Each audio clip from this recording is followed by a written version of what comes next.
I ड्रपर टुलले चाहिँ यो इमेजमा भएको कुनै एरियाको पार्टिकुलर फोटोको एरियाको कुनै कलरलाई हामीले यो फोरग्राउन्डमा कन्भर्ट गर्ने काम गर्छ र फोरग्राउन्डमा गइसकेपछि त्यसबाट अन्य ठाउँमा एप्लाई गर्न सजिलो हुन्छ।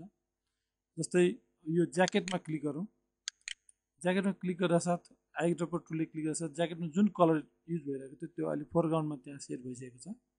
अब त्यहाँ गइसकेपछि अरू कुनै ठाउँमा अथवा अर्को फोटोमा यो बाहेक अर्कै फोटोमा पनि हामीले त्यो कलरलाई ट्रान्सफर गर्न सक्छौँ। यसरी आई ड्रपर टुलले चाहिँ त्यहाँ कुनै पनि एरियाको कलरलाई पिक गरेर फोरग्राउन्डमा ट्रान्सफर गर्ने काम गर्छ। त्यसपछि अर्को छ यहाँनिर कलर स्याम्पलर टुल भनेर हामी पाउन सक्छौँ। कलर स्याम्पलर टुलले चाहिँ यो इमेजमा भएको कलरहरूको बारेमा स्याम्पलिङ गर्ने काम गर्छ र कुन कुन कलर हो, स्यान, मेजेन्टा, येलो, ब्ल्याक, कुन कुन कलर कति भ्यालुमा छन् त्यो सबै कुराको इन्फर्मेसन यसले दिन्छ। त्यसै गरी हिस्टोग्रामबाट हामी त्यसको भ्यालु घटिबढी गर्न सक्छौँ, यसलाई स्लाइडरबाट घटिबढी गर्न सक्छौँ भने यो नेभिगेटर टुल पनि त्यसभित्र पर्छ।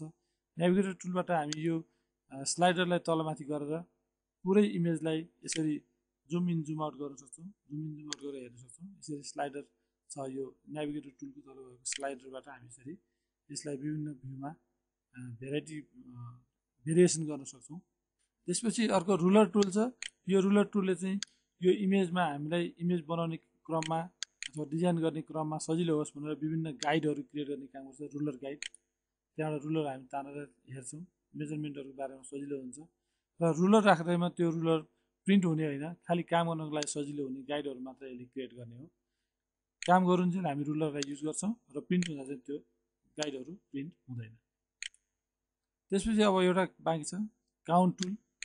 यो ग्रुपमा भएको अर्को काउन्ट टुलले चाहिँ हामी जब क्लिक गर्दै जान्छौँ त्यसबाट 1 2 3 4 हुँदै विभिन्न भ्यालुहरू त्यहाँ सिरिजमा आउन थाल्छ। त्यसलाई हामी काउन्ट टुल भन्छौँ।